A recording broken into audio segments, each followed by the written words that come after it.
मित्रों नमस्कार। बिहार में सर्वे चल रहा है। हालांकि कई लोग कह रहे हैं कि सर्वे रुक गया, दाखिल खारिज रुक गया।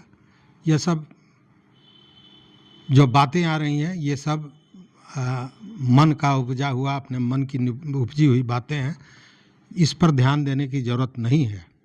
सर्वे चल रहा है। हाँ, ये दूसरी बात है कि पर्व को लेकर सर्वे की गति जरूर धीमी हो गई है, इसमें शक नहीं है, लेकिन सर्वे को रोका नहीं गया है, ऐसा कुछ भी नहीं है। खैर, हम बात करते हैं कि सर्वे चल रहा है और इसी सर्वे की जब शुरुआत हुई तब मामला निकला बेतिया राज के ज़मीन का। चूँकि बेतिया राज का जो ज़मीन है उसमें बताया जाता है कि 50% से ज़्यादा, लगभग 10,000, 9,000, 10,000 एकड़ ज़मीन ऐसा है जो अतिक्रमित है। और हाईकोर्ट का एक फैसला भी आया था जिसमें यह दिया गया था कि कोर्ट ऑफ वार्ड्स जब बना था, चूँकि बेतिया राज के जब कोई वारिस नहीं मिला तो उस स्थिति में, और राजा रानी नहीं रहे, तो इस स्थिति में उनके संपत्ति के सुरक्षा के लिए, उसके संरक्षण के लिए कोर्ट ऑफ वार्ड्स बना था। ये बना था 1896 में। और उसके बाद में जमींदारी प्रथा समाप्त हुआ, देश स्वतंत्र हुआ, और उसके बाद जो बिहार सरकार है उसने उसके कोर्ट ऑफ वार्ड्स में ये आ गया। मतलब सरकार इसकी देखरेख कर रही थी। इस बीच में बड़ी संख्या में लोगों को ज़मीन हस्तांतरित किया गया, किसी को लिखा गया, किसी को पट्टा दिया गया, तरह तरह की चीज़ें हुई। और उस पर बहुत से लोग हैं जिन्होंने बाज़ाब्ता जो उनको दे दिया गया ज़मीन, उस पर दाखिल खारिज हुआ, वो रसीद भी देते हैं। या यूं कहें कि बेतिया राज के तरफ से उनके कर्मचारी जो हैं वो उनसे लगान वसूल करते हैं। ये सारी चीज़ें चल रही हैं। और इसी बीच एक ऐसा फैसला जो पटना हाई कोर्ट ने दिया, उसके बाद समझिए कि स्थितियां बदलती नज़र आ रही हैं।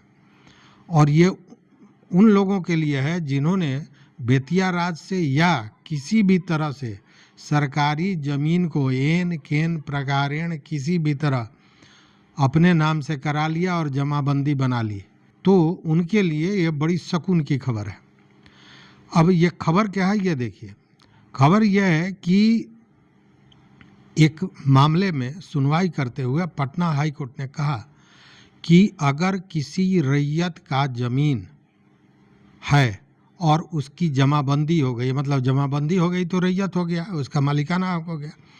तो अगर जमाबंदी है और उस स्थिति में अगर सरकार की ओर से उस पर लोक अतिक्रमण कानून के तहत कोई कार्रवाई की जाती है या केस दर्ज किया जाता है, तो ये गलत है। कहने का मतलब यह है कि जब तक उसके नाम से जमाबंदी है, उसकी जमाबंदी रद्द नहीं होती है, उसकी मलकियत को गलत करार नहीं दिया जाता है, और अगर तब भी वो अतिक्रमण नहीं हटाता है तभी अतिक्रमण का वाद चलेगा, अन्यथा ये वाद नहीं चलना है। ये हाई कोर्ट का फैसला आया। और ये हाई कोर्ट का जो फैसला है ये एकल पीठ में जस्टिस मोहित कुमार शाह ने दिया था। मामला क्या था ये भी समझिए कि मधुबनी जिले के एक व्यक्ति प्रेमचंद झा के ज़मीन पर अतिक्रमणवाद शुरू कर दिया गया। और अतिक्रमणवाद शुरू किया गया, इस पर उन्होंने प्रोटेस्ट किया और न्यायालय में ये कहा कि अतिक्रमण का कोई मामला ही नहीं बनता है, चूँकि जमाबंदी हमारे नाम से है, मैं इसका रैयत हूँ, तो इसमें अतिक्रमणवाद का कोई मामला बनता ही नहीं है। इस पर कोर्ट ने पूरी तरह सुनवाई की और कोर्ट ने पाया कि अगर किसी के नाम से जमाबंदी है, उसकी मलकियत उसके हाथ में है, तो फिर अतिक्रमण कैसे हो सकता है और वो सरकारी ज़मीन कैसे हो सकता है। जब तक जमाबंदी उस व्यक्ति के नाम से है तो सरकारी ज़मीन होगा नहीं, और जब सरकारी ज़मीन नहीं है तो अतिक्रमणवाद चलने का कोई मामला बनता नहीं है। इसी को लेकर ये फैसला आया। ये जो मामला है मधुबनी के बेनीपट्टी प्रखंड के मानपुर गैबीपुर मौजा से जुड़ा हुआ है। और इसमें जब सीओ ने प्रेमचंद झा पर अतिक्रमणवाद शुरू किया तो बाज़ाब्ता उन्होंने इस बात को बताया कि चूंकि ज़मीन हमारी है, हमारे जमाबंदी में है, मैं इसका रैयत हूँ, इसीलिए इस पर अतिक्रमणवाद नहीं चलना चाहिए। लेकिन सीओ नहीं माने, मामला चला गया हाई कोर्ट, और हाई कोर्ट में जाने के बाद ये जो फैसला आया, यह फैसला केवल प्रेमचंद झा के लिए ही सुकून का विषय नहीं है।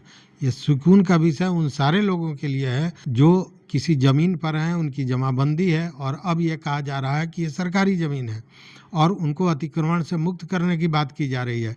तो जब तक जमाबंदी है तब तक वो उसके मालिक हैं, उसकी मलकियत है, वो रैयत है, और उस स्थिति में कोई अतिक्रमणवाद नहीं चल सकता है, जैसा हाई कोर्ट का ऑर्डर है। इस मैटर पर जब सुनवाई हो रही थी तो प्रेमचंद झा ने कहा भी कि बाज़ाब्ता हमारी जमाबंदी है, रसीद कटता है, दाखिल खारिज हुआ, और सबसे बड़ी बात है कि लगातार सरकार हमसे इस पर लगान ले रही है। तो एक तरफ आप रैयत मान के लगान भी ले रहे हैं, दूसरी तरफ अतिक्रमणवाद भी चला रहे हैं, तो ये जो है ये मामला कुछ अलग है। कहने का मतलब कि चित भी मेरा पट भी मेरा, ऐसा तो होता नहीं है। तो सवाल ये है कि एक मुर्गी कहाँ कहाँ हलाल होगी। अगर गलत ही किया किसी ने तो किसी राजस्व के पदाधिकारी ने ही उस ज़मीन को बंदोबस्त किया होगा, उसके नाम से किया होगा, फिर किसी ने उसका दाखिल खारिज किया होगा, किसी ने रसीद काटा होगा, तो सारे तो सरकार के ही लोग हैं। और फिर अब सरकार के ही लोग उस पर अतिक्रमणवाद भी चला रहे हैं, और इतना ही नहीं, उससे लगान भी वसूला जा रहा है। तो इन सारे चीज़ों पर जो ये कोर्ट का फैसला है, ये बड़ा अहम फैसला है। अच्छा, ये केवल यहीं का मामला नहीं है, बेतिया का मामला नहीं है। मोतिहारी में हमने कई केस देखा जहाँ सैकड़ों बरस से जिस ज़मीन पर व्यक्ति है, उसका दाखिल खारिज है, उसकी जमाबंदी है, वो लगातार लगान दे रहा है, किसी भी तरह का विवाद नहीं है, उस ज़मीन पर उसका दखल कब्जा है, उसके कई पुश्त उस पर काम कर रहे हैं, उसके यहाँ भी सीओ महोदय का एक पत्र चला जाता है कि आपके जमाबंदी को रद्द किया जाता है, जबकि कानूनन सीओ को पुराने जमाबंदी को रद्द करने का अधिकार है ही नहीं। लेकिन यहाँ तो पदाधिकारी की बात है, मुख्य कानून जो चाहा सो कर लिया। हालांकि इसको लेकर फिर देखिए, होता कुछ नहीं है, होता यह है कि जो रैयत है परेशान होता है, फिर उसको कोर्ट कचहरी का दौड़ लगाना पड़ता है, हाई कोर्ट जाना पड़ता है। इस बार एक मामला हुआ, उसमें भी जो याचिकाकर्ता है वो हाई कोर्ट गया, और हाई कोर्ट ने डीएम को भेजकर 6 महीना का समय दिया है कि इन सारे चीज़ों को तुरंत दुरुस्त कीजिए।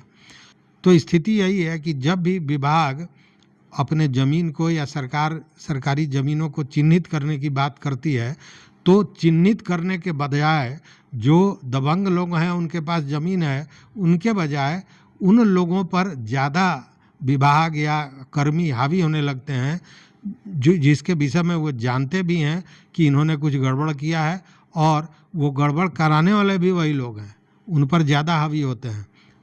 और वैसे में ये एक विपरीत स्थिति, एक डर का माहौल, एक भय का वातावरण बनाया जाता है पदाधिकारियों द्वारा।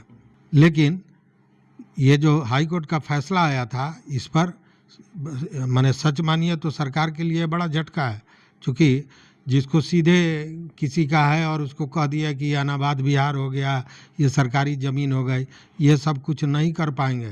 क्योंकि जब तक आप जमाबंदी को रद्द नहीं करते हैं, और जमाबंदी रद्द करने का भी कानून है, उस कानून के तहत अगर वो केस आता है तभी आप जमाबंदी रद्द कर सकते हैं। अगर उसके पास साक्ष्य है, उसकी जमाबंदी है, उसका खतियानी ज़मीन है, तो कैसे कोई कर देगा। तो कहने का मतलब यह है कि ये जबरन कानून को तोड़ मड़ोड़ कर अपनी बात को आगे रखने की जो आदत हो गई है पदाधिकारियों की, उसके चलते ये सारे तमाम परेशानियां निकल रही हैं। लेकिन समय समय पर हाई कोर्ट नट टाइट करता रहता है, और वही स्थिति इस बार भी देखने को मिल रही है। आप भी देखते रहिए मत अभिमत। आपके नज़र में इस तरह का कोई केस हो, कोई मामला हो, तो ज़रूर बताएंगे। हम भी चाहेंगे कि उन चीज़ों को सारे लोग, हमारे सारे जो दर्शक हैं, वो जाने कि किस तरह विभाग और पदाधिकारी लोगों को त्राहिमाम करा रही है। देखते रहिए मत अभिमत। बहुत बहुत धन्यवाद, बहुत बहुत धन्यवाद।